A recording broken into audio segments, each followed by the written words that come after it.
Saat dia sukses, dia bersyukur sehingga proporsional. Saat dia merasakan duka pun, dia nyaman karena punya sabar. Nah, sabar itu mahal. Di Jepang ada banjir, itu bisa minta maafnya luar biasa, tak tahan dia bunuh diri. Di kita banjir bisa berenang. Itu gambaran. Cuma kalau nggak seimbang, repot juga. Nah, membangun keseimbangan itu butuh konektivitas yang kuat dengan Allah. Konektivitas itulah yang dalam bahasa agama disebut dengan sholat namanya. Ya, di pertemuan lalu kita sudah mencakup beberapa bagian dari sholat itu. Tapi saya ingin tekankan sedikit untuk menguatkan. Sholat berasal dari kata wasala atau silatun. Dasarnya kata wasala yang berarti terkoneksi dengan kuat. Terhubung dengan erat. Kita pernah dengar istilah silaturahmi kan? Ya kan? Kalau kita kumpul, bahasa kerennya saya mau silaturahmi kan? Tapi goalnya tercapai nggak? Nah, silaturahmi itu kan dari kata silah, terhubung dengan erat, rasa sayang dan perhatian, sehingga parameternya itu bukan saat datang. Kalau datang kita nyapa, wajar, karena orangnya ada. Tapi kalau berpisah kita masih ingat, masih peduli, masih mendoakan, masih ngontak, itulah silah namanya. Di setiap keadaan kita masih terkoneksi. Keadaan kita yang terhubung dengan Allah, sehingga di setiap tempat kita diperhatikan, di pekerjaan kita dibimbing, di rumah tangga kita diiringi, sehingga semua berjalan mudah dan membahagiakan.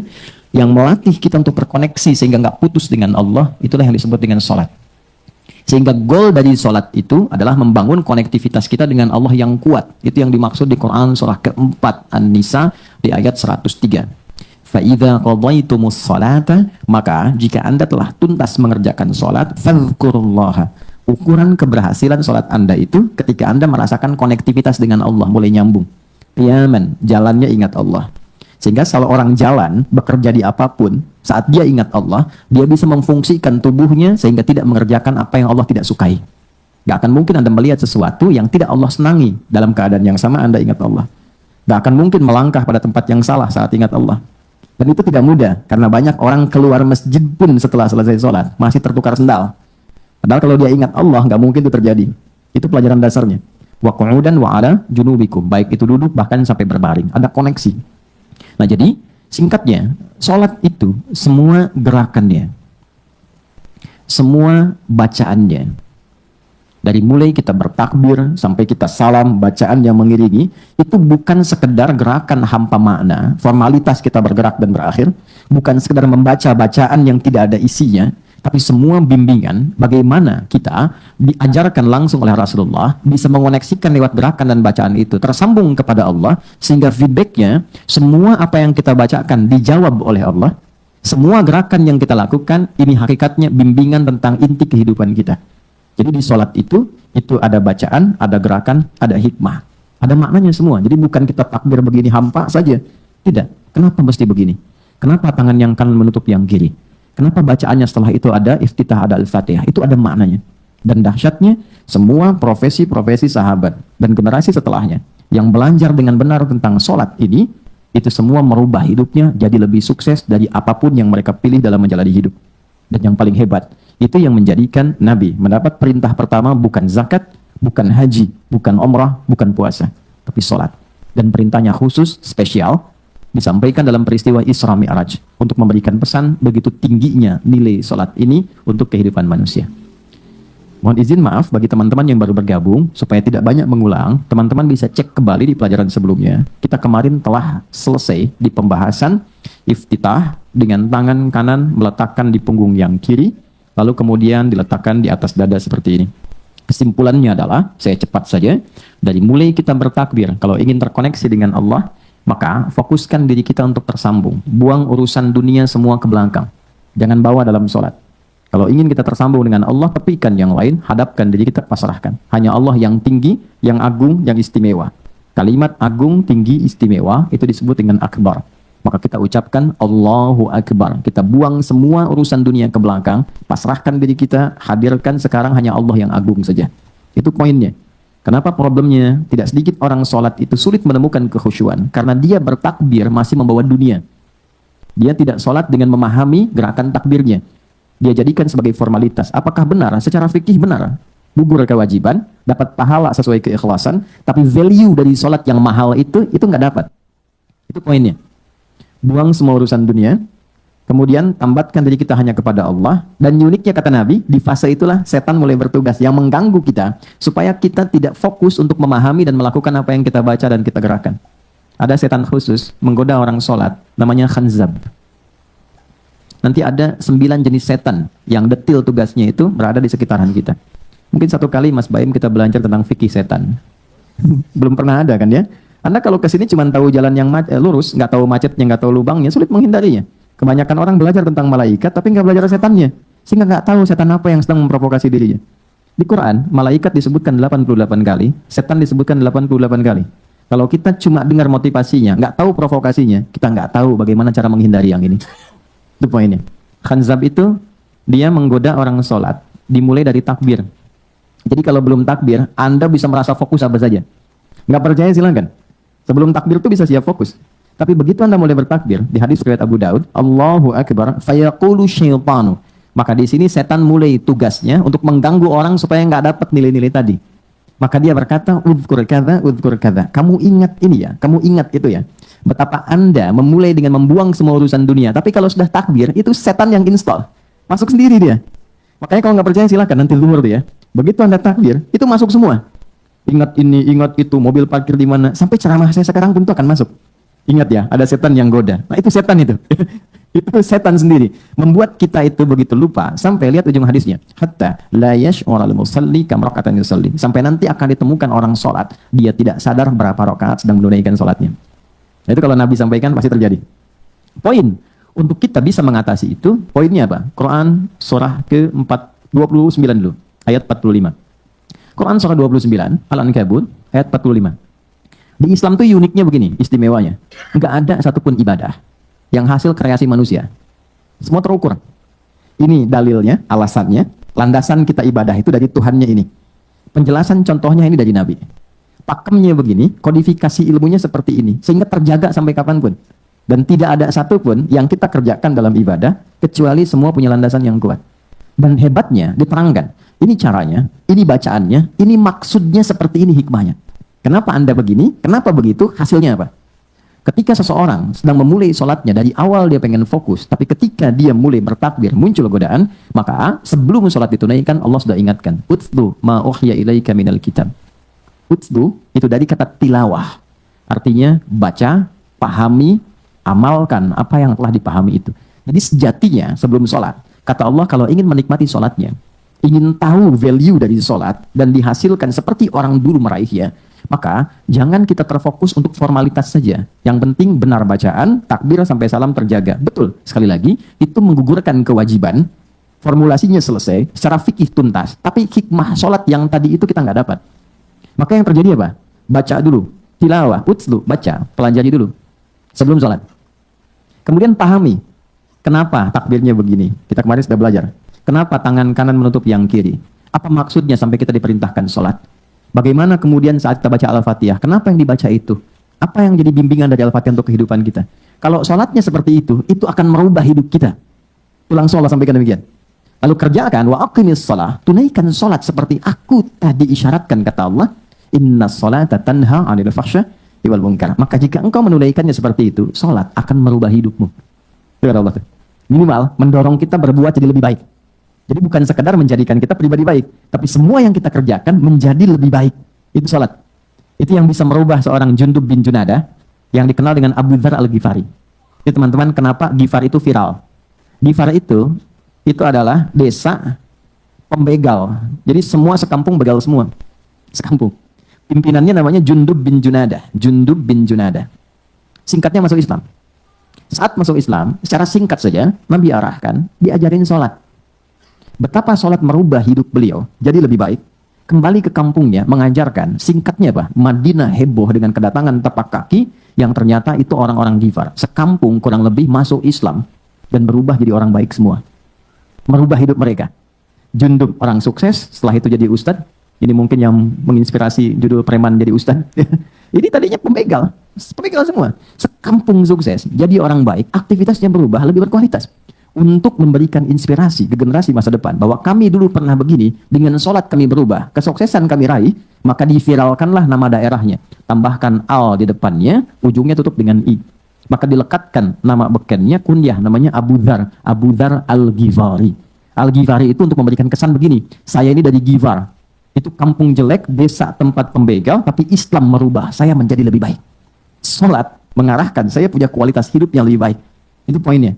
Sejak peristiwa itu, orang-orang Islam dari manapun yang bukan Arab itu selalu melekatkan nama daerahnya untuk mengenalkan. Islam pun sudah sampai ke tempat saya. Buktinya saya menjadi baik. Ada namanya Muhammad, punya bapak namanya Ismail, punya kakek namanya Ibrahim, kakek buyutnya Al-Mughirah, eyang buyutnya Al-Bardizbah, tinggal di kecamatan Ju'fah, kabupatennya Bukhara, provinsinya Khorasan, negaranya Uzbekistan sekarang. Maka karena dari Bukhara, dia kenalkan diri, datang ke daerah Arab, saya dari Bukhara. Rumus yang sama, tambahkan al di depannya, ujungnya i. Maka dia katakan, ana al-Bukhari. Itulah Imam al-Bukhari. Bukan orang Arab. Kita punya guru besar Syekh Nawawi dari Banten, ana Nawawi al-Bantani. Ana Ahmad Yasin Al-Padangi. Tapi kesan kota itu untuk menunjukkan Islam telah sampai ke tempat saya dan merubah saya menjadi lebih baik. Kang Baim datang ke Mekah, umrah, katakan saya Baim Bong al-Tanah Kusiri. Maka kesan yang dibangun itu telah sampai ke tempat saya, merubah saya lebih baik. Saya Arman Al-Pondok Indahi misalnya kan, tidak masalah. Itu sah. Dan orang mengenal, oh rupanya Islam telah ke setiap wilayah. Tapi value-nya sampai enggak. Jangan cuma kita katakan saya dari fulan, saya dari tempat A. Poinnya adalah, apa yang merubah engkau dari Islam menjadikan engkau lebih baik. Jadi kalau ada orang Islam mengaku Muslim, lisannya tidak lebih baik. Maaf sekali, telinganya mendengar tidak yang baik, perilakunya kurang baik, maka dipertanyakan klaim keislamannya. Sudah sejauh mana saya mendapatkan keberkahan dari Islam itu? Itu yang menjadikan kenapa sholat paling pokok dipaksa kita wajib, bukan karena sujud rukuknya. Anda tidak sujud pun tidak akan menurunkan status Allah sebagai Tuhan. Tetap Tuhan. Tapi ternyata ada value besar yang dengan kasih Allah diminta kita sholat supaya kita minimal jadi orang baik dan sukses dalam hidup. Ini poinnya. Nah, di pertemuan lalu, teman-teman, kita telah kemudian bertakbir, selesai. Kemudian setelah itu telapak kanan, masih ingat? Menutup punggung yang kiri. Kurang lebih seperti ini, Allah, atau di sini. Lalu kemudian tutup telapak kanan, nutup punggung yang kiri. Ini semua ada dasarnya ya. Saya tidak sampaikan pendapat-pendapat pribadi, tidak. Jadi mulai dalilnya, kemudian caranya, itu sampai hikmahnya itu ada referensinya. Telapak yang kanan, tutup punggung yang kiri. Ada 3 cara. Satu, seperti ini telapak, tutupkan punggung begini. Jelas ya? Bisa begini saja, bisa kemudian digenggam. Nanti saya sampaikan hikmahnya.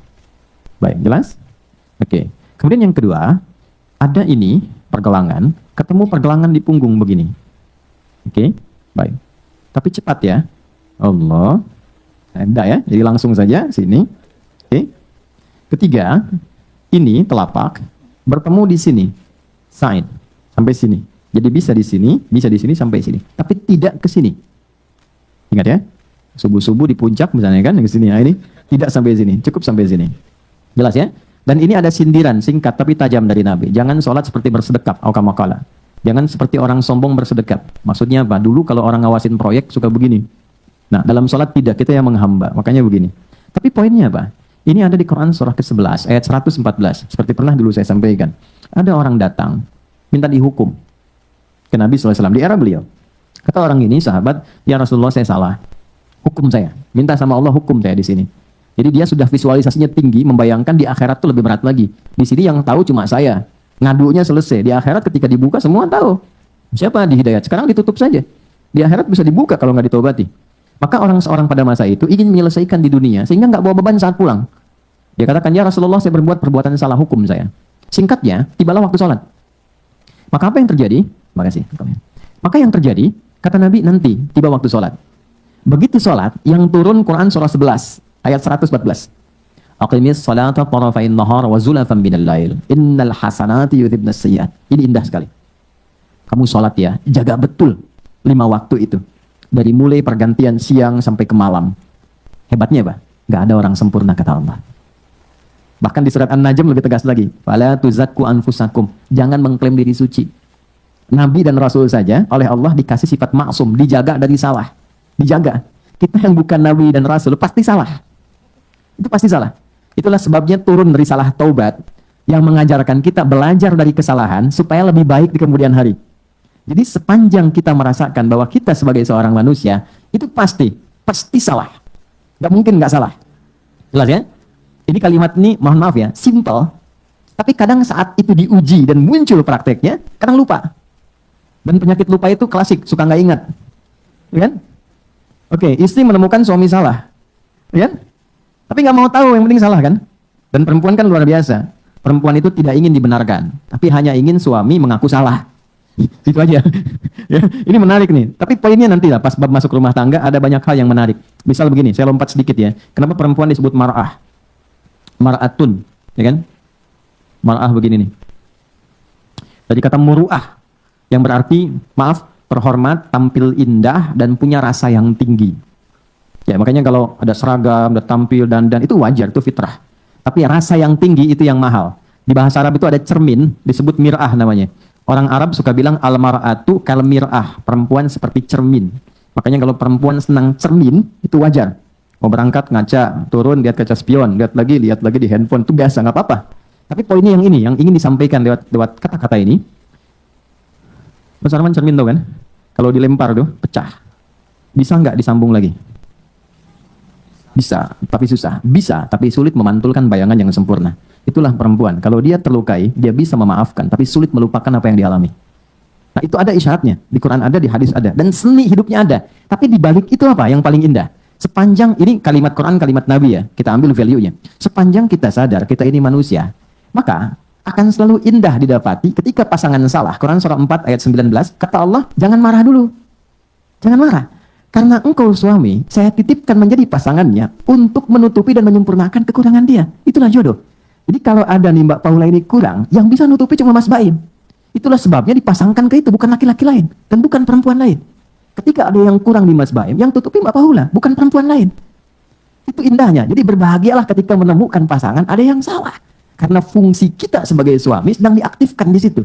Karena itu, mencela orang lain, itu tidak ada kerjaan dan buang-buang energi. Karena sudah pasti akan salah. Mencela yang tercela itu buang-buang energi. Mengoreksi dan mencari salah pada yang pasti salah, itu buang-buang tenaga. Yang penting dilakukan apa? Innal hasanati. Kembali ke Quran surah 11 ayat 114. Innal hasanati yudhibnas sayyi'at. Ketika pernah berbuat salah, segera belajar dari kesalahan itu untuk menutupinya dengan nilai kebaikan. Itu yang dimaksud Al-Arba'in nomor hadis ke-18. Dan yang meriwayatkan itu tadi mantan preman. Yang junub bin Junada. Ittaqillaha haitsu ma kunta wa atbi'il hasanata sayyi'ata tamhuha. Wa atbi'is sayyi'atal hasanata tamhuha. Kalau engkau pernah salah, kata Nabi, kalau engkau merasa beriman, punya nilai takwa, sudah enggak usah larut dalam kesalahan. Belajar dari situ, cepat tutupi dengan sikap-sikap yang baik. Yang baik itulah yang akan melupakan dan menghilangkan semua yang salah tadi, sehingga kesannya berubah jadi hikmah kebaikan. Jadi kalau orang pernah salah dan dia tutupi dengan banyak baik, yang pernah salah pun gak akan diingat orang. Yang diingat tuh hikmahnya. Itu yang indah. Nah, itu ada pada gerakan sholat. Kenapa yang kiri ditutup dengan yang kanan? Setelah peristiwa ayat itu turun tadi, selesai kemudian sholatnya, yang sahabat tadi datang lagi, ya Rasulullah, saya minta dihukum. Kata Nabi, selesai, Allah sudah turunkan ayat pengampunan untukmu. Dari peristiwa itulah sholat yang tadinya begini, kemudian diberikan petunjuk oleh Nabi untuk meletakkan yang kanan di punggung yang kiri seperti ini. Kiri, ini gambaran kesalahan. Biasanya divisualisasikan dengan yang kiri. Aliran kiri, pemikiran kiri, biasanya kan gambarannya kurang ideal ya. Kanan sesuatu yang baik. Yang menjadikan orang kadang berbuat salah, itu bukan karena faktor eksternal. Ya kan? Si fulan lewat tidak nyapa, padahal kenal dengan kita. Lalu kita marah, yang menjadikan marahnya kita bukan karena dia nggak nyapa, karena ketidakmampuan mengendalikan keadaan hati kita. Di sini ada nafsu. Kalau kita bisa kendalikan pikiran positif, oh mungkin dia buru-buru, mungkin nggak sempat lihat, tapi karena nggak terkendalikan, keluarlah itu. Kebanyakan perbuatan buruk disebabkan bukan karena faktor eksternal, tapi karena ketidakmampuan mengendalikan hatinya. Maka kalau salah, ini akibat kesalahan pengendalian yang kurang baik. Ini tutuplah dengan ini supaya menjadi baik. Itulah kesan yang dibawa ketika takbir kita bawa, Allahu Akbar, ini tutup. Ya Allah, saya minta ampun, saya minta maaf, saya tobat. Sebelum sholat ini saya banyak berbuat salah. Engkau perintahkan, engkau yang agung, saya sering merasa agung, merasa sombong, merasa angkuh, merasa lebih hebat daripada orang. Tutup dengan yang baik. Saya berjanji untuk menjadi lebih baik. Itulah ikrar janji kita dibacakan dalam iftitah. Allahu Akbar kabira walhamdulillahi katsira wa subhanallahi bukratan wa asila wajjahtu wajhiya lilladzi fatara as-samawati wal arda hanifa wa ma ana minal musyrikin. Innas salati wa nusuki wa mahyaya wa mamati lillahi rabbil alamin. Lihat ujungnya, la syarika lahu bidzalika umirtu ana minal. Saya berjanji, ya Allah, saya mengaku salah. Saya menghadapkan diriku sepenuhnya kepadamu saat ini untuk mengoreksi diri, memperbaiki. Engkau penguasa langit dan bumi. Aku sholat, aku hidup, aku ibadah, atau engkau wafatkan aku saat ini, ya Allah. Aku pasrah. Yang penting setelah sholat, aku ingin jadi orang baik. Wa ana minal muslimin. Atau Allahumma ba'id baini wa baina khataaya kama ba'adta bainal masyriqi wal maghrib. Itu pun silakan cek. Silakan cek terjemahannya, silakan cek artinya. Problemnya, maaf sekali, ditemukan orang sholat di kata Quran tidak memahami, tidak mengerti apa yang dibaca dan dilakukan dalam sholatnya. Bagaimana kita bisa khusyuk kalau nggak tahu apa yang dibaca? Ya, Anda mau main sinetron, mau kerja, baca skrip dulu, pahami dulu, mau kerja, lihat panduannya. Nggak paham, nggak jelas apa yang mau disampaikan. Nggak menjiwai, nggak merasakan lirik, nggak bisa kita menampilkan bahasa hati kita. Itu poinnya. Nah sekarang sholat yang menentukan jalan hidup kita, mengoneksikan dengan Tuhan kita, nggak dipahami. Bagaimana bisa khusyuk? Itu poin. Nah setelah kita tenang, kita nyaman, kita istighfar, baca doa iftitah tadi, sudah terkoneksi dengan Allah, barulah kita membuka semua pintu-pintu doa kita. Dibuka. Nah yang membuka asal semua sesuatu, esensi sesuatu, yang di dalamnya ada kebaikan, itu bahasa Arab disebut dengan Fatihah. Kalau pembuka ini khusus, pada satu hal tertentu saja, bacaannya diatur, caranya diatur, kemudian juga hikmahnya tertata khusus, maka tambahkan al di depannya. Maka Fatihah jadi Al-Fatihah. Coba teman-teman urutkan. Salat dari mulai kita berdiri, niat, bertakbir, kemudian meletakkan telapak tangan kanan di punggung begini, iftitah, setelah iftitah baca apa? Ya, rukun kan? Masuk rukun. Ada yang menempatkan ketiga, ada yang menempatkan keempat. Keempat itu setelah berdiri, kemudian berniat, bertakbir, yang ketiga, yang keempat Al-Fatihah. Kalau iftitah tidak masuk rukun. Ya, iftitah itu masuk sunnah. Jadi kalau dibacakan, ya itu ada pahala, tak sempat baca karena dalam kondisi tertentu. Makanya ada 9 doa iftitah dari yang pendek sampai yang panjang. Anda sedang di jalan, misalnya di airport, misalnya sedang tunggu pesawat, tiba-tiba waktu ke take off-nya itu cepat misalnya. Limitnya kalau kita baca iftitah ini agak panjang, maka Anda boleh nggak baca. Dan itu tidak menggugurkan sholat. Langsung Al-Fatihah, takbir langsung Al-Fatihah. Nah ini rukun. Kalau rukun itu sudah pokok. Pondasi, tempat ini ada pondasinya. Satu pondasi bermasalah, nggak tahan bangunannya. Dari sekian sholat, 13 rukun pokok, 18 turunan, Al-Fatihah rukun pokoknya. Tidak dibaca, tidak sah sholatnya. Batal sholatnya, dia mesti mengulang. Jelas? Pertanyaannya, kenapa ini menjadi rukun pokok? Apa pentingnya? Apa hikmahnya? Seperti apa bacaannya? Kemudian, apa maknanya? Dan kemudian ini yang paling penting, caranya. Inilah bahasan yang akan kita fokuskan pada tema kali ini. Kesan, makna, dan hikmah Al-Fatihah dalam sholat. Jadi yang tadi mukaddimah, sekarang kita baru mulai. Oke. Ya. Teman-teman yang baru gabung lihat tayangan sebelumnya ya, supaya ada terkoneksi apa yang akan kita bahas. Yuk kita mulai. Bismillahirrahmanirrahim. Kita belajar dari dasarnya dulu sehingga punya argumentasi yang kuat untuk bacaan ini. Yang pertama di Al-Baqarah, Quran surah kedua. Quran surah 2 ayat 45 sampai 46. Ini dikuatkan lagi di Quran surah kedua ayat 153.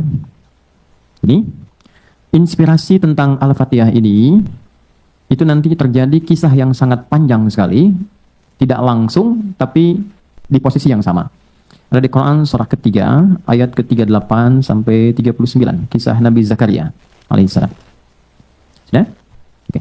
Hadisnya terkait keistimewaan ini ada di hadis riwayat Muslim, Imam Muslim, nomor hadis ke-806, di topik nomor ke-6, subtopik nomor 43. Riwayatnya dari Ibnu Abbas radhiyallahu taala anhuma. Jadi ada 44 topik di Sahih Muslim, di topik yang ke-6, subtopik yang ke-43, nomor 806, rawinya Ibnu Abbas, posisi paling kiri agak ke atas sedikit. Sudah? Baik, saya tidak menuntut Anda menghafal. Saya ingin menyampaikan bahwa apa yang akan kita bahas, kita punya dasarnya. Itu poinnya. Ya. Oke, kita mulai dari sini. Quran surah 2 Al-Baqarah ayat 45 sampai 46. Wasta'inu bis-sabri was-salah wa innaha lakabiratun illa 'alal khashi'in. Okay. Alladzina yadhunnuna annahum mulaqu rabbihim wa annahum ilaihi raji'un. Fokus baik-baik. Wasta'inu. Kalau Anda sedang diuji dengan persoalan, apapun itu. Baik ya, saya ulang. Kalau Anda sedang diuji dengan persoalan, apapun itu, maka lihat kata kuncinya. Terimalah dulu ujian itu dengan sabar. Itu pesan Allah. Terima dulu ujian itu dengan sabar. Nanti di ayat lain dijelaskan apa fungsi maksud ujian itu. Kenapa mesti kita yang menerimanya? Nanti dijelaskan di ayat lain. Misal Al-Baqarah ayat 286. Ya, ini rumus. La yukallifullahu nafsan illa Wus'aha. Yang pertama, Allah jelaskan, saya tidak akan pernah menguji hambaku kecuali dia punya kemampuan menjalaninya. Dan itu secara psikologi, motivasi yang sangat luar biasa. Jadi kalau saya diuji, rasakan, memang saya yang mampu. Gitu. Jadi kalau Anda diuji, memang cuma Anda yang mampu, yang lain nggak mampu. Kalau Anda nggak mampu, nggak mungkin diberi ujian. Itu sifat keadilan Allah. Di apapun yang sedang kita alami, di kantor, di rumah, di kehidupan kita pribadi, kalau sedang merasakan ada masalah, yakinkan dan bersyukurlah karena Anda yang terpilih mendapat amanah Allah, bukan orang lain. Ketika Anda dipilih bukan saya, artinya Adi Hidayat nggak mampu, Anda yang mampu. Banggalah dengan itu. Lalu Allah jelaskan di ayat lain, saya menguji engkau untuk meningkatkan kualitas hidupmu. Jadi masalah itu diberikan bukan untuk menjadikan hidup kita bermasalah, tapi memang fitrah hidup itu harus mendapat masalah dan ujian untuk meningkatkan kualitas hidup. Kalau nggak diuji, nggak mungkin kelihatan kualitasnya. Bagaimana anak SD bisa dikatakan layak masuk SMP, dia harus diuji. Begitu lulus, oh ini cocok. Dia bisa siap menerima materi-materi di SMP. Lewat ujian, masuk SMP. Diuji, selesai, lulus, levelnya SMA. Bukankah ketika lulus ujian itu dia naik level? Maka bahasa orang kita kekinian sering mengatakan, Allah pengen naikin level kamu tuh. Ya kan? Jadi yakinkan, ketika Anda diuji, kata Allah itu, saya bukan ingin memberikan beban pada hidupmu, tapi ingin meningkatkan kualitas hidupmu. Dan nggak mungkin saya kasih kalau engkau nggak sanggup. Itu poin pertama. Jadi berbahagialah, nggak harus bikin status. Memang cuma aku yang sanggup. Tapi hatinya rapuh gitu. Ya, itu poin pertama tuh. Jadi poin itu nanti baru dikasih motivasi kedua. Turun surah Al-Insyirah. Insyirah itu sesuatu yang lapang, yang enak. Kalau sedang diuji pengen lapang, pengen bagus, lapangkan hatimu. Sehingga bebannya nggak terlampau banyak.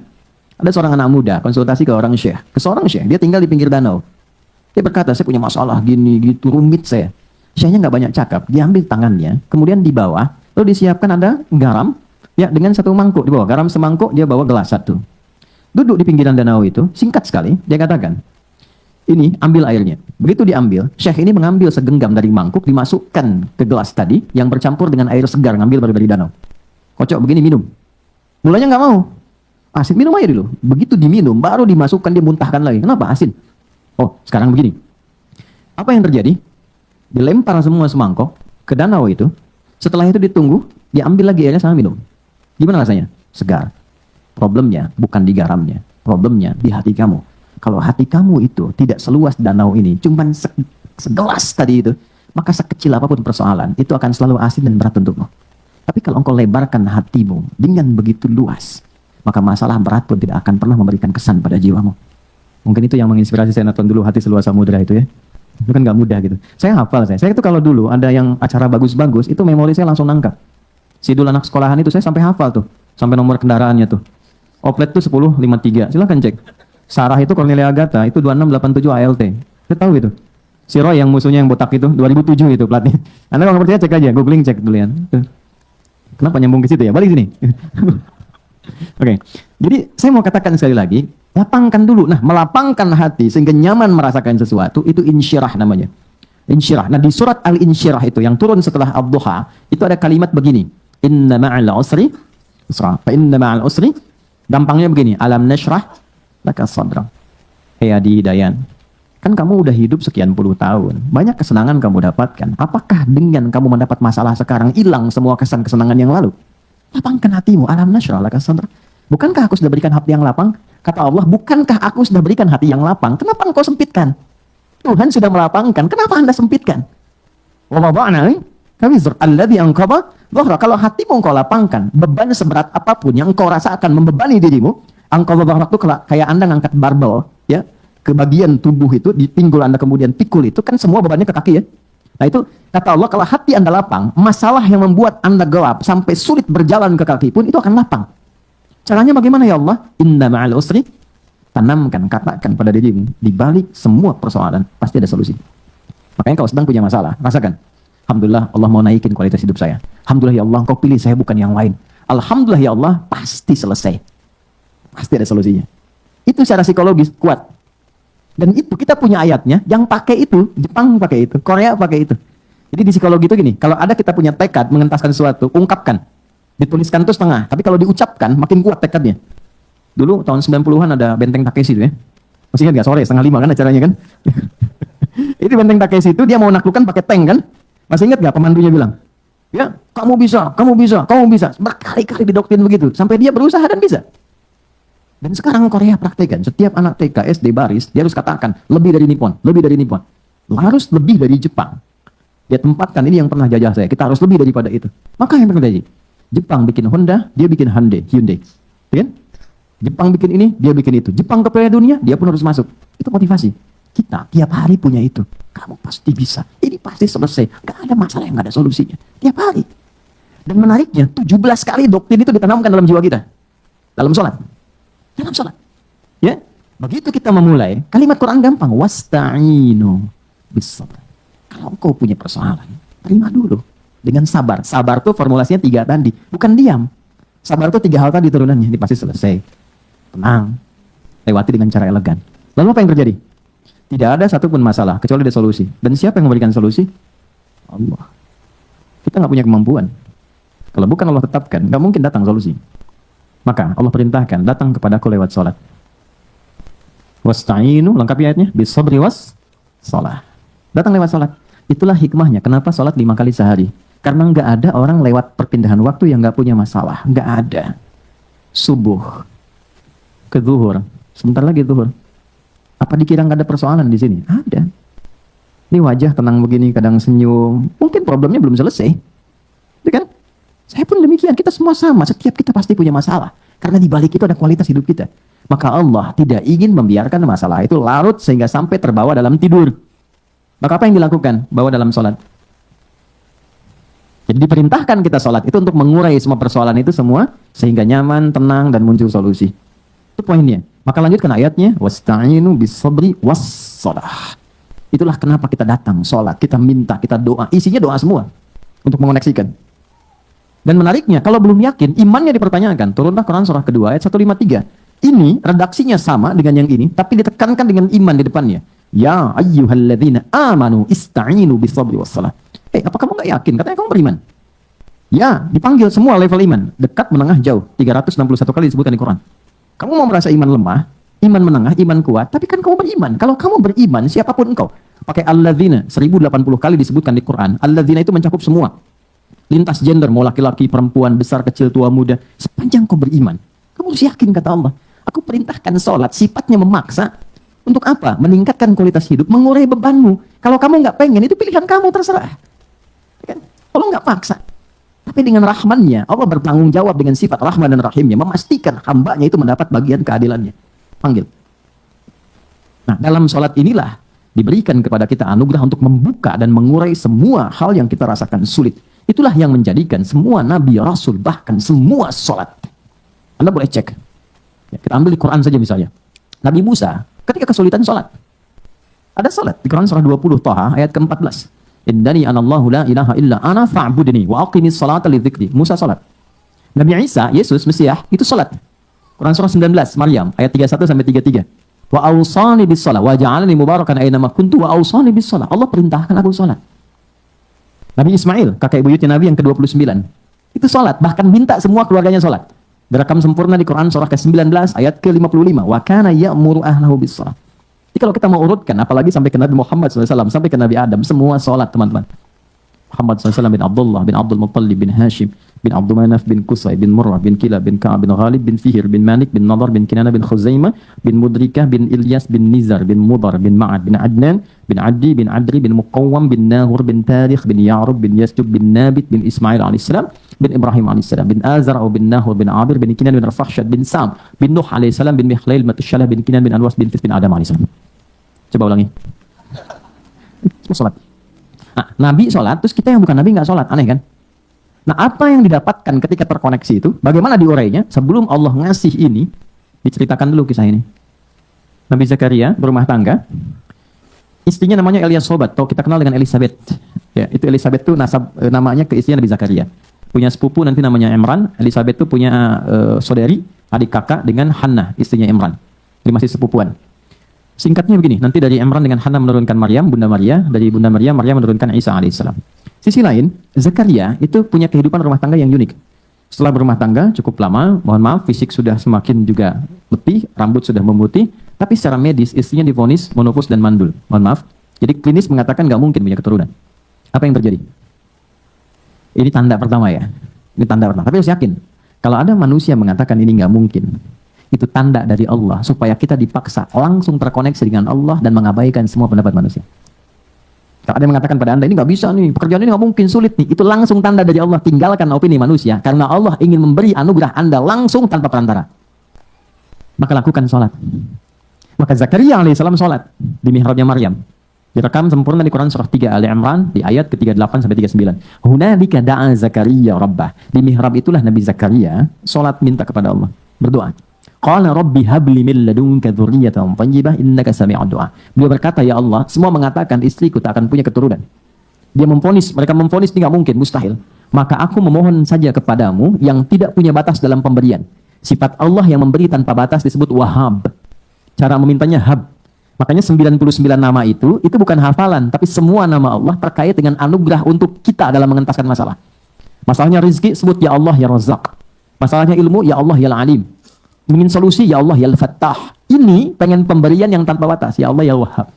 Ya, habli min ladunka, darimu saja, karena orang sudah mengatakan enggak mungkin. Ya, dzurriyyatan thayyibah, keturunan terbaik, innaka sami'ud du'a. Engkau pasti mendengar doa saya. Kalau kepada yang Maha mendengar tak terkabulkan, tunjukkan kepadaku kepada siapa lagi saya mesti minta. Itu nggak tunggu lama. Beliau itu masih berdiri, teman-teman. Begini. Ya. Teman-teman kalau lihat risalah orang Yahudi itu nggak ada masalah masuk masjid. Karena mereka sebenarnya punya keyakinan yang sama, Tuhannya satu. Cuman nggak mengakui Rasulullah sebagai nabi. Itu aja poinnya, persoalannya itu. Tapi dia nggak ada masalah masuk masjid. Makanya di masjid pun kalau masuk, dia masih mempertahankan cara sholat dia di waktu lampau. Dia nggak ada sujud. Cuma berdiri begini, nanti bangun lagi.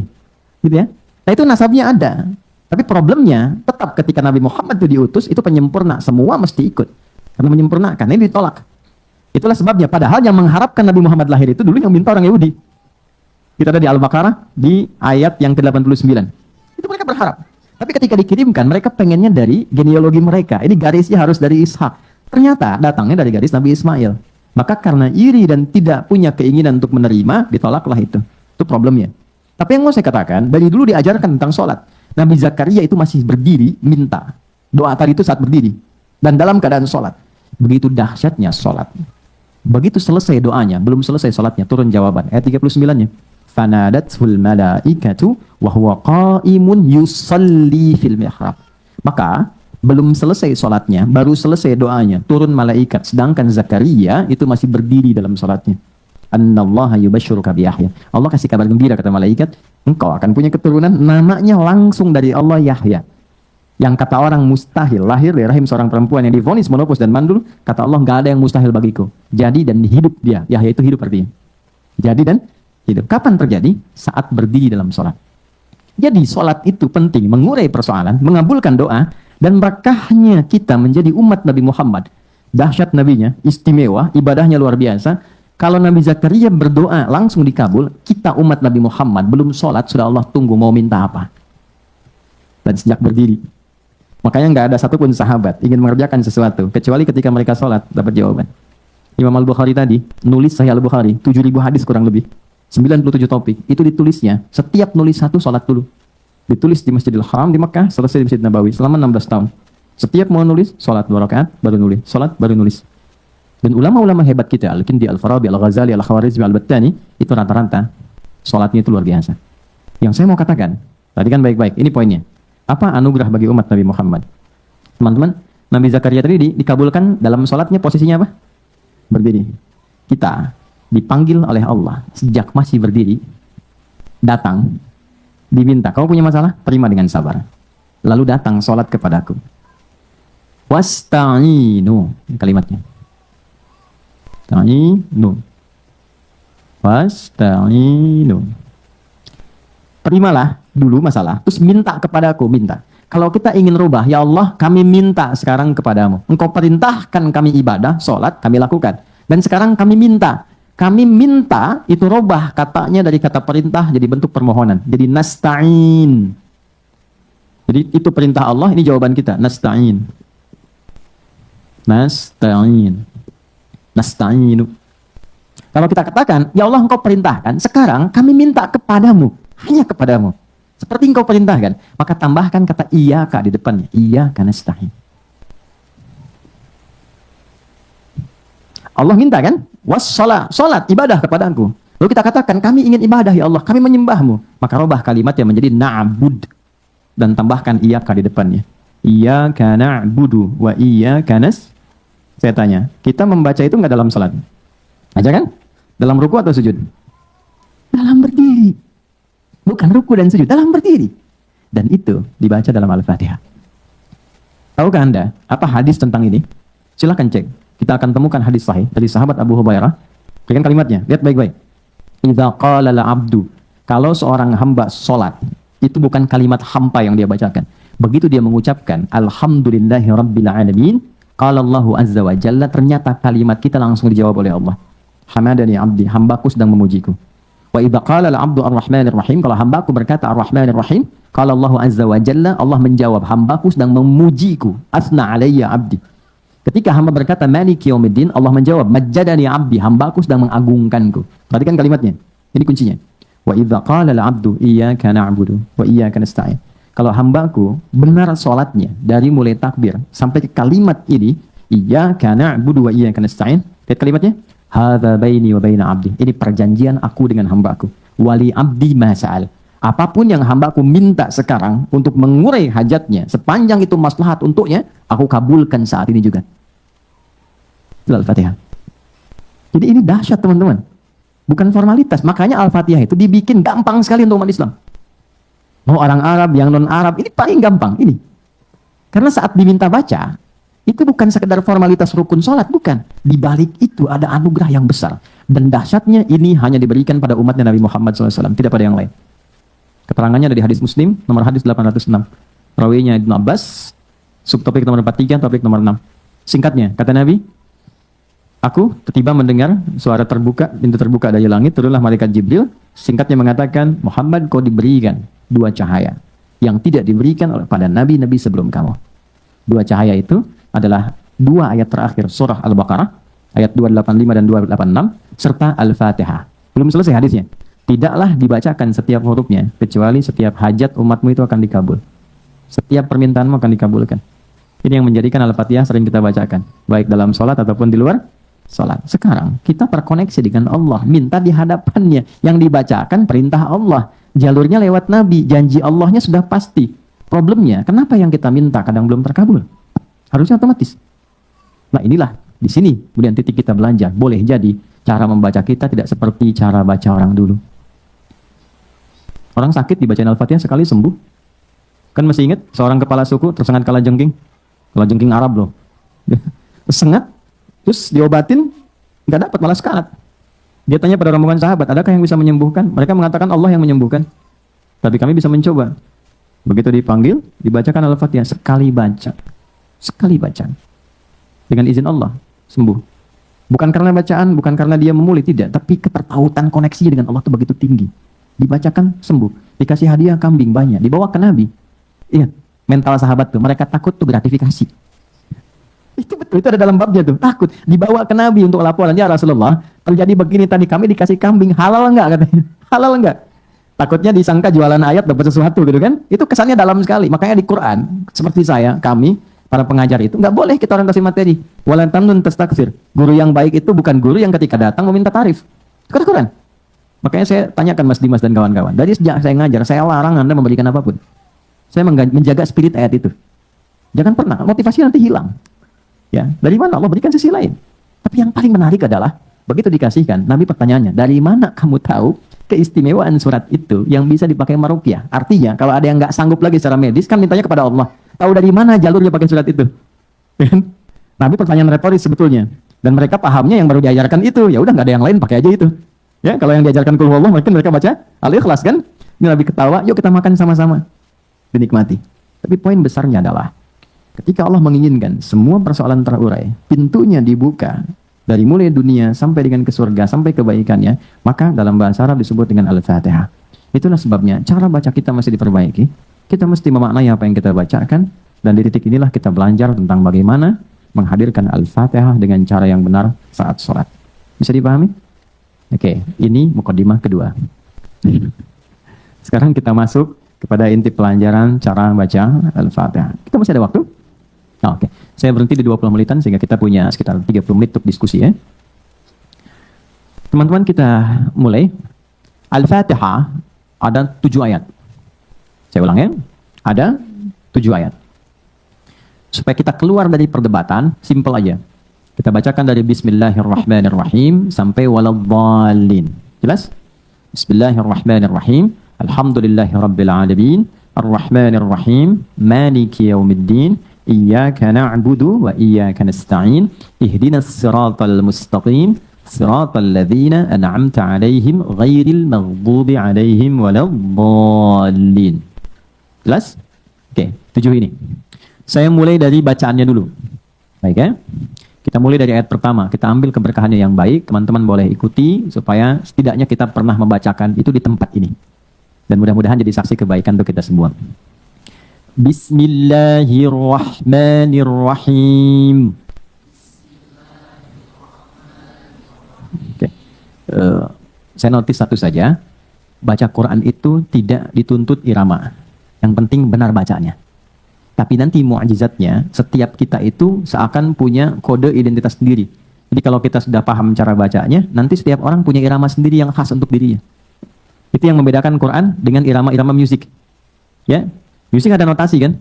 C, D, E, F, G, B, C, G, B, C, D, F, G, D, F, G, A, B, C, D, A, B, C, D, F, G, A, F, G, A, B, C, D, E, B, C, D, E, F, G, A, S, B, F, G, A, S, B, F, G, A, S, B, F, G, A, S, B, F, G, A, S, B, F, G. Betul ya Mas Arman ya? Kurang lebih lah begitu gitu. Tapi saya nggak hafal main, cuma saya riset gitu ya. Yaitu dari da, ro, mim, fa, sod, lam, sin, dal, da, re, mi, fa, sol, la, si, do. Diambilnya dari rumus bahar. Di zaman jahiliyah ada 16 rumus notasinya disebut dengan bahar namanya. Nanti di ilmu arud adanya. Tawilun lahu dunal bukhuri fadailu fa'ulun mafa'ilu kifa nabki min dzikra habibin wa manzili bi saqtil wa bainad dakhuli fa hawmali rajas mustaf'ilun sautu safiril bulbuli hayya qalbi tamiri al ma'u wa zahru ma zahri lahdul muqali fa anta ya sayyid li wa sayyidi wa mawlali fa kam taymuni ghazayrun uqayqali qataftuhu min alatina fi hadha ar-rajuli fa qala la faqad ghada muharwili baru masuk wal walad wali wa wali fa qultu la wal wili fa bayyinu lu ali qalat law hina kadhan wa zadul muqali kahatan ka qaila li tatabbi madid mufa'alatun fa'ilatun tala'al badru alaina min thaniyatil wada'. Itu iramanya sudah ada notasinya dulu. Itu yang diserap di era Islam diganti jadi nazam. Nazam itu yang punya nilai, yang dulunya nggak ada nilai. Jadi lihat sesuatu langsung jadi syair. Jadi irama. Ada khayal, imajinasi. Di Islam beda, mesti ada value-nya. Makanya ketika dibawa ke masa Islam, itu jadi nazam. Nazam itu punya value. Dengan rumus yang sama, jadi dibawa ke gramatikal bahasa Arab muncul alfiyah. Qala Muhammadun huwa ibnu Maliki Ahmadu Rabbillah khaira maliki musalliyan ala nabiyil mustafa wa alihil mustakmilina syarafa. Terus sampai ke bawah, itu kalau hafal itu 1000 bait, lancar bahasa Arab dengan gramatikalnya. Punya value. Dibawa kemudian ke apa lagi? Ke hadis ada alfiyahnya Suyuti. Itu semua punya nilai. Makanya saya sarankan teman-teman yang bikin lirik, bikin lagu, bikin syair, sepanjang Anda muslim harus ada value-nya. Bukan cuma kosong, nggak ada nilainya gitu. Mesti ada nilai yang dibawa. Dan itu dipuji di Quran surah ke-26 Asy-Syu'ara. Kalau Anda baca dari ayat 227 sampai ke akhir, itu dibedakan. Mana penyair yang hampa, mana penyair beriman yang punya lirik, yang punya nilai. Di balik lirik itu ada nilainya. Ya, nah ini poin. Balik lagi kepada apa yang tadi kita bacakan. Quran beda. Jadi nggak usah membaca Quran, memaksakan dengan irama-irama musik, nggak akan ketemu. Karena gelombangnya beda. Nggak percaya silakan. Kang Arman ngimamin, makmum di belakang. Baca Al-Fatihah, pakai irama Manuk Dadali. Iyyaka na'budu wa iyyaka nasta'in. Bubar mas. Alam nasyrah laka sadrak. Nggak akan mungkin bubar. Karena nggak sama. Jadi kita nggak harus repot punya irama begini. Kayak nggak usah. Cukup bacakan dengan suara kita. Keluar sendiri. Dan itu kita hafal. Orang tua kita dulu kan cuma pakai lampu semprong. Nggak pakai irama-iramaan. Tapi kita hafal. Indah, meresap. Dan tahu. Oh itu ibu ini. Itu ibu itu. Itu menarik. Oke. Bismillahirrahmanirrahim. Alhamdulillahi Rabbil Alamin. Oke, ada ain. Alamin. Oke, sedikit saja. Kalau kita A dengan A itu sakit. Alamin, orang-orang sakit. Alamin, semesta alam. Alhamdulillahi Rabbil Alamin. Ar-Rahmanir-Rahim. Maliki Yaumiddin. Oke, stop sebentar. Jadi kalau teman-teman pernah dengar Maliki Yaumiddin, itu bisa dibaca dengan 2 cara. Ini informasi saja. Bisa maknya pendek, bisa panjang. Jadi ada riwayat yang pendek, ada riwayat panjang. Tapi ini cara baca tidak merubah makna.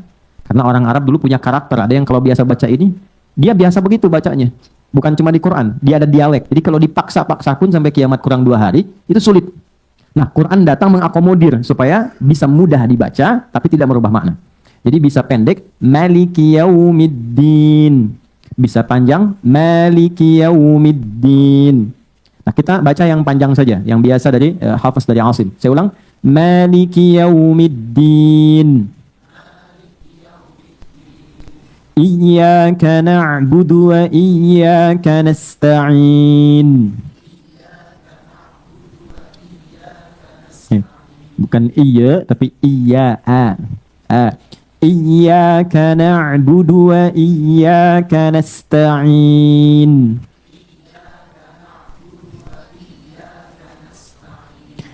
Ihdinas siratal mustaqim. Ihdinas siratal mustaqim. Siratal ladzina an'amta 'alaihim ghairil maghdubi 'alaihim.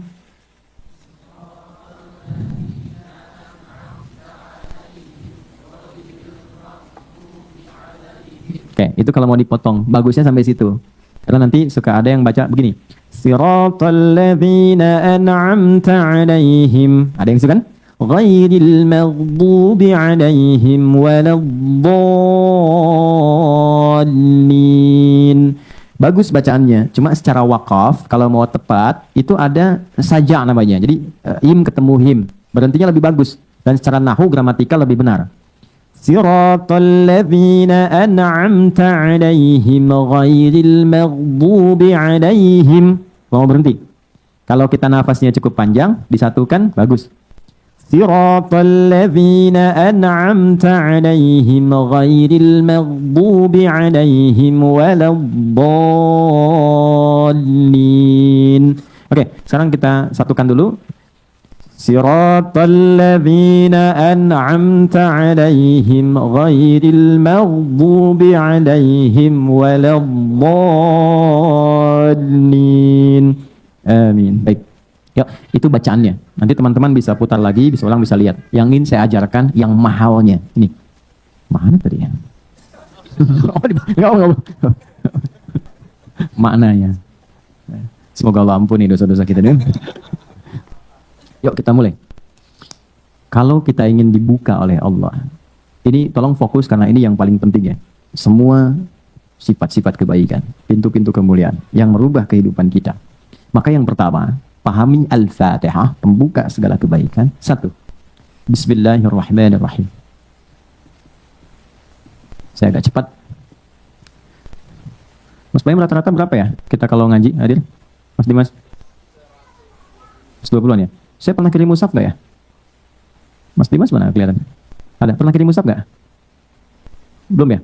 Ya, nanti Mas tolong catat ya. Nanti saya kirimkan mushaf supaya nanti mushafnya kita semua seragam. Nanti pas ngaji itu ngaji lagi ketemu saya. Nanti tinggal dibuka. Nanti interaksinya lebih enak, lebih gampang. Jadi kalau saya sebutkan saya halaman sekian, buka nomor sekian, ini jadi lebih gampang. Dan itu dari saya aja ya. Dan tidak boleh bayar. Memang kita cetak itu untuk diwakafkan. Itu ada, insyaallah. Ya, lihat sini teman-teman. Bismillahirrahmanirrahim. Tolong Anda cek Quran surah 96 ayat 1. Iqra bismi rabbikal ladzi khalaq. Quran surah 96 Al-Alaq ayat 1. Masih ingat wahyu pertama yang turun pada Rasulullah apa? Bukan Iqra. Jangan maksa. Iqra. Oke. Yang turun pada Nabi itu bukan Iqra. Yang pertama turun pada Nabi itu Iqra bismi rabbikal ladzi khalaq. Karena ketika turunnya Iqra, Nabi menjawab apa? Ma'ana biqari, saya nggak bisa baca. Tapi Allah turunkan langsung Iqra. Gini. Bismi rabbikal ladzi khalaq.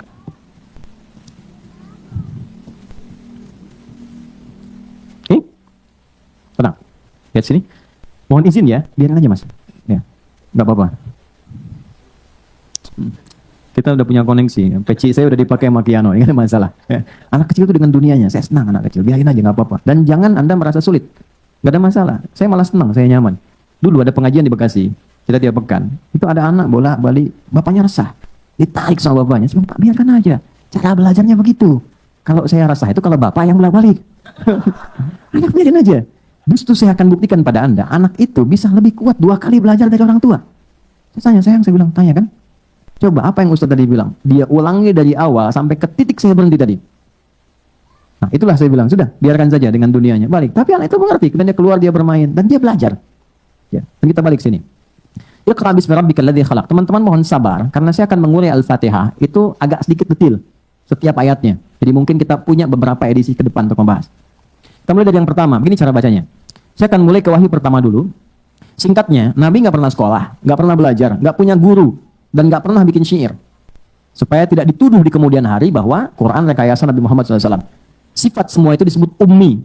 Ummi itu yang terlahir seperti ibu melahirkannya. Punya sifat yang baru seperti dilahirkan. Ada nggak orang baru lahir bisa baca? Kan nggak ada kan? Oke, jadi punya sifat ummi, nggak bisa baca, nggak ada guru, nggak pernah belajar. Dikonfirmasi kemudian ketika wahyu pertama turun, malaikat mengatakan Iqra, kamu baca. Apa jawab Rasulullah? Ma ana biqari. Saya betul-betul nggak bisa baca. Sekali lagi, Iqra, ma ana biqari. Saya nggak bisa baca. Dikonfirmasi. Mudah bagi Allah mengatakan dan menanamkan pada diri Nabi Muhammad, aku sudah tanamkan, ikuti, selesai. Tapi konfirmasi lisan itu sebagai pembuktian sejarah bahwa Quran bukan rekayasa seorang Muhammad. Karena Muhammad pun ketika diberikan, beliau SAW mengatakan saya nggak bisa baca, saya nggak tahu. Maka yang ketiga, dipeluklah oleh Jibril alaihissalam yang sedang menyamar jadi laki-laki, ya, supaya mudah untuk didapatkan. Setelah itu merasa nyaman. Setelah merasa tenang, nah ini pentingnya. Kalau sedang ada persoalan, tenangkan dulu. Jangan diteruskan diskusi. Nggak selesai nantinya. Tenang. Nyaman dulu. Peluk dulu anak itu, sayangi dulu, baru bicara. Kalau sudah seperti itu, bahasa hati yang keluar. Sentuhlah ia tepat di hatinya. Maka ia akan jadi milik untuk selamanya. Saya tahu 11 Januari pintu surga, saya tahu itu. Ya, saya riset beberapa. Balik sini. Iqra. Tapi setelah itu apa? Bismi rabbikal ladzi khalaq. Allah mengatakan Muhammad, baca bukan karena engkau tidak punya guru yang mengajarkan engkau baca, engkau tidak pernah masuk sekolah, engkau tidak pernah belajar ini dan itu. Lakukan karena Allah yang merawatmu, menciptakan kamu aja begitu mudah, memberikan kebutuhanmu, apalagi cuma sekedar menanamkan kepada dirimu kemampuan untuk mengikuti bacaan. Biarkan Jibril yang bacakan, Allah yang tanamkan kepada jiwamu kemudahan menangkap bacaan itu. Lakukan poinnya karena Allah. Yang mau saya highlight itu ini, lihat sini, Iqra bismi, itu ada alifnya. Teman-teman silakan cek, begini tulisannya. Tapi di Bismillahirrahmanirrahim nggak ada alifnya. Begini tulisannya. Ini ada ilmunya, nggak boleh sembarangan nulis Quran. Kalau ada riwayatnya. Nggak percaya silakan cek. Yang ini pasti ada alifnya begini. Yang ini tidak ada. Betul ya? Oke, sekarang kembalikan. Yang paling menarik, ini harokatnya kasrah. Kasrah itu nggak akan pernah ketemu alif. Alif itu pasangannya fathah. Setiap ada huruf, ini misalnya fa nih. Ketemu alif begini, itu pasti fathah begini. Karena ini pasangannya. Alif itu untuk memanjangkan bacaan supaya panjang, lebih panjang dari sebelumnya. Di fa gitu. Tadinya pendek. Jadi ada alif untuk memanjangkan bacaan, ya untuk melembutkan harakat, untuk menggemakkan. Banyak sifatnya. Ada rumusnya, ada hikmahnya. Nah ini menariknya, kenapa ini panjang, harakatnya masih kasrah? Kalau semua dikerjakan karena Allah, yang membuat yang kompleks saja begitu mudah. Apalagi hanya menjadikan yang kita rasakan panjang, berliku, berat, penat. Untuk Allah ringankan, bahkan Allah hilangkan sampai kasrah, jatuh ke bawah dan pecah. Kasrah itu dari kasrah, sesuatu yang pecah, jatuh, hilang. Sehebat apapun kita meraih sesuatu, pada akhirnya akan jatuh, pecah. Lembut, hilang, kecil, khafad. Ini adalah pesan besar dari riwayat. Dulu, Nabi berusaha membaca dengan kemampuannya. Mengingat saya nggak pernah belajar, saya susah. Allah memberi pelajaran, lakukan karena Allah. Semua yang dikerjakan pada Allah akan menjadikan yang panjang, yang berliku, yang sulit akan cepat untuk dilakukan. Karena itu ketika dibaca, alifnya nggak dianggap. Iqra bismi, nggak panjang lagi. Tapi kenapa dipertahankan? Untuk memberikan kesan. Bahkan, kenapa persoalan itu terus rumit? Karena jarang kita gantungkan kepada Tuhan. Kita mengandalkan kemampuan kita untuk menyelesaikannya. Disitulah kemudian yang tadinya simpel menjadi panjang dan rumit. Itu problem. Karena itu bahasa Nabi Ya'qub mengatakan, kalau aku punya masalah, yang pertama aku curhatkan, itu Allah. Itu ada di Quran surah 12 ayat 86. Innama ashku bathi wa huzni ila Allah. Aku tuh kalau curhat, yang pertama aku curhat itu Allah dulu. Poinnya apa? Walaupun masalah belum tuntas, tapi Allah lapangkan hatiku. Curhatnya sama Allah tuh enaknya, Pak. Curhatnya itu enaknya membuat hati kita lapang. Sama manusia itu belum tentu lapang. Paling-paling kita merasakan beban terbagi sedikit lah. Sama Allah tuh lapang. Anda nggak percaya? Ada masalah, wudu, bentangkan sajadah, sholat 2 rakaat. Begitu sujud, nangis, selesai itu lapang. Walaupun solusi belum datang. Alih-alih curhat di media sosial. Membuat persoalan makin kompleks. Nggak nyangka ya kamu begitu. Nyangka tuh. Orang kalau sedang bilang nggak nyangka, dia sedang nyangka itu. Nah, kita diajarkan begini. Kenapa di sini alifnya tidak ada? Kan? Langsung kemudian dihilangkan. Ingin memberikan kesan kepada kita. Kalau setiap persoalan kita ingin dibuka, Al-Fatihah, gerbangnya dibuka, kemudahannya ditampilkan, maka jangan pikir panjang lagi, jangan terlalu rumit. Cepat curahkan, semua mohonkan kepada Allah. Itulah sebabnya kita diajarkan baca Bismillahirrahmanirrahim di semua aktivitas kita. Masih ingat hadisnya? Kullu amrin dzibalin la yubda'u fihi bismillahirrahmanirrahim fahuwa abtar. Setiap perbuatan baik yang tidak dimulai dengan Bismillahirrahmanirrahim itu terputus. Terputus keberkahannya, terputus pahalanya, dan terputus jalur koneksi cepatnya. Tapi ingat, Nabi katakan perbuatan baik. Karena kalimat ini kalimat terbaik yang akan sulit diucapkan pada perbuatan yang kotor. Makanya ketika dipaksakan jadi kontroversi yang merendahkan pelakunya. Nggak ada orang minum bir pakai Bismillahirrahmanirrahim. Makanya kalau mau coba bikin konten dengan kata-kata baik pada hal yang kotor, pasti akan merendahkan dirinya. Yang akan diterima hanya celaan, cacian, keburukan, dan sebagainya. Karena baik tempatkan pada yang baik, yang kotor kita jauhi. Ini poinnya. Nah, yang lebih besarnya adalah ba, saya rinci. Ba itu ada 14 fungsinya dalam bahasa Arab. Ada kitab bagus sekali buku, judulnya Mughnil Labib an Kutubil A'arib. Ya, itu dia menguraikan semua makna huruf dari alif sampai ya. Ba itu ada 14. Ada orang kita ikut PhD di Timur Tengah. Dia cuma bahas huruf ba. Di surat Al-Maidah ayat ke-6 tentang wudu saat basuh kepala itu pakai ba. Wamsahu biru'usikum. Kok ada ba? Yang lainnya nggak pakai ba. Itu baru bahas huruf ba 1 dapat dokter. Anda yang belum silahkan, ada ta, ada fa, ada jim sampai ya tuh. Ini 14. Nah, 14 ini yang sesuai dengan ini apa? 1. Ada namanya musahabah, al-musahabah. Ada namanya al-ilsaq. Ada namanya ghayah. Cepat saja. Saya mulai dari bawah dulu paling gampang. Ghayah itu tujuan. Lakukan semua kegiatan yang baik itu tujuannya untuk mendapat ridha Allah, supaya Allah suka. Tarik perhatian Allah. Begitu kita dapat perhatian Allah, Allah buka semua akses. Anda dapat perhatian pemimpin, ya, dapat perhatian bos, dapat perhatiannya, semua dibuka kan aksesnya. Kita dapat perhatian Allah, itu semua dibuka kemudahannya. Maka huruf ba di kalimat Bismillahirrahmanirrahim mengajarkan jika mengerjakan segala apapun, maka tempatkan tujuan utama itu untuk mendapatkan ridha Allah. Karena Allah. Bismillah, aku mengerjakan perbuatan ini supaya Allah ridha. Kalau sudah Allah ridha, maka dengan rahmannya Allah buka pintu kemudahan dunia, dengan rahimnya dijadikan itu berpahala yang memudahkan saya ke surga. Itu poinnya. Contoh, saya mau makan, mau minum. Nabi ajarkan, khudh biyaminika ma yalik. Kalau Anda mau makan, mau minum, ambil yang terdekat. Jangan yang paling jauh. Karena itu orang tua, kalau nata makanan itu, usahakan mengenali orang-orang di rumah, tempatkan yang paling disukainya dekat dengannya. Anak pertama suka ayam, ayamnya goreng, tempatkan dengan dia. Dekatkan. Yang satu suka tempe, dekatkan. Jadi nanti ketika mengambil, paling gampang. Yang repot kalau tertukar, repot ketika melampaui, adabnya dipandang kurang elok dalam Islam. Saya punya teman dari Pakistan sama India. Kan di Timur Tengah itu makan pakai nampan. Itu ayamnya ngumpul di bagian India. Pakistan nggak ada. Ini nyata cerita. Jadi begitu mau makan, diajak ngobrol dulu. Malah ngobrol diputar-putar begini tuh. Begitu udah sampai ayamnya di depan teman Pakistan. Yang India sadar. Dia jawab apa? Biarkan bumi berputar pada porosnya. Jadi putarin lagi dong. Oke, ba. Bismillahirrahmanirrahim. Makna kata ba di Bismillahirrahmanirrahim, fokus, adalah saya ingin minum ini untuk mendapatkan ridha Allah. Maka ketika seseorang mengatakan bismillah dan dia minum, dia nggak mungkin menyentuh minuman yang Allah nggak sukai. Karena di situ ada fungsi apa? Musahabah. Musahabah itu merasa diawasi, dilihat. Jadi kalau Anda ingin benar, ingin hasilnya berkah, ingin bagus, rasakan ketika beraktivitas sedang dilihat Allah. Itu mahal, itu cuma di huruf ba. Anda bekerja karena apa? Saya tanya nih pada teman-teman yang laki-laki ya, Anda mencintai istri dan keluarga itu karena sayang atau karena Allah? Susah ya. Susah kan? Ketika Anda tempatkan cinta itu di dalam satu bejana rahmatnya Allah, supaya Allah ridha, maka itu yang mendatangkan samara, sakinah, mawadah, dan rahmah. Tapi kalau Anda hanya tempatkan pada ikhtiar Anda, jalannya berliku, teman-teman. Berliku.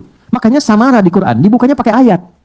Coba di Quran surah ke-30 ayat 21. Itu ayat dulu baru samara. Wa min ayatihi ayat. An khalaqalakum min anfusikum azwaja litaskunu ilaiha sakinah wa ja'ala bainakum mawaddah wa rahmah. Kalau kita menempatkan pasangan sebagai titipan Allah dan mencintainya karena Allah, lalu kita ikuti apa yang Allah inginkan untuknya, itu demi Allah dipermudah jalannya. Permudah. Dan didahulukan sakinah. Karena fungsi rumah tangga itu bukan kemewahan. Tujuan utamanya bukan dapat kemewahan. Yang paling dasar itu kebahagiaan. Kata Quran itu, maaf ya, salah kalau orang nikah itu hanya ingin mendapatkan materi. Materi itu betul penunjang. Perhatian itu penunjang. Tapi tujuan pokoknya kedamaian. Pengen tenang. Peace, damai, enak, tenang, bahagia. Antum pilih deh, kaya tapi gelisah atau miskin tapi tenang. Nggak ada pilihan ketiga, nggak usah maksa. Kaya tapi gelisah atau miskin tapi tenang. Mau miskin susah ngucap gitu kan. Oke, kaya tapi tenang. Karena itu sakinah didahulukan. Nah, Bismillahirrahmanirrahim itu membuka semua gerbang kemuliaan tadi.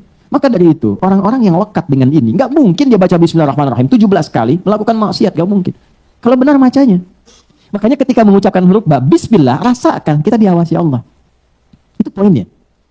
Nah, ketika seseorang membaca dengan benar dengan huruf ba itu, maka muncullah ismun. Ismun itu disebut dari nama. Asalnya dari kata sumuwun, sesuatu yang tinggi. Makanya beri nama seseorang itu dengan baik, supaya dia dihormati, ditinggikan dalam kehidupan sosialnya.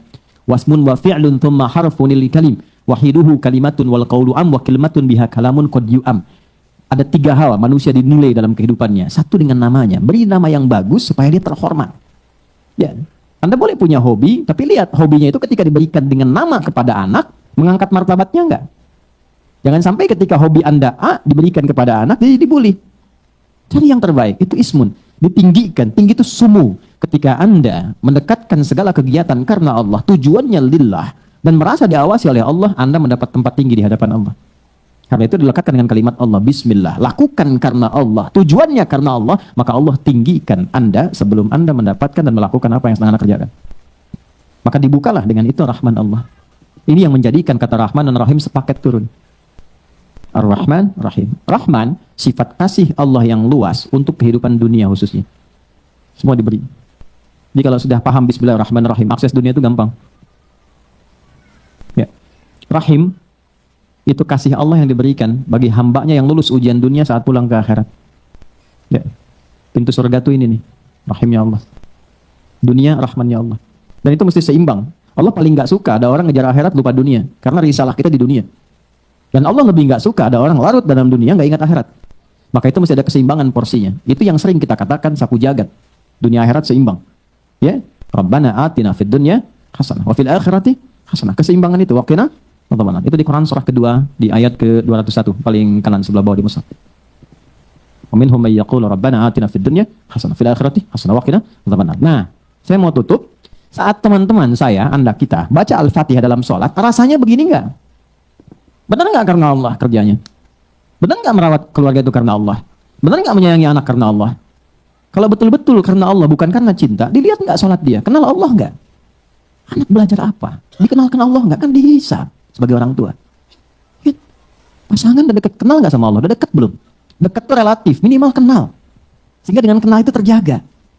Maka kita ucapkan tiap hari dalam Al-Fatihah, Bismillahirrahmanirrahim. Kita bertekad, ya Allah kalau kurang, aku perbaiki nih, tutup yang kurang itu.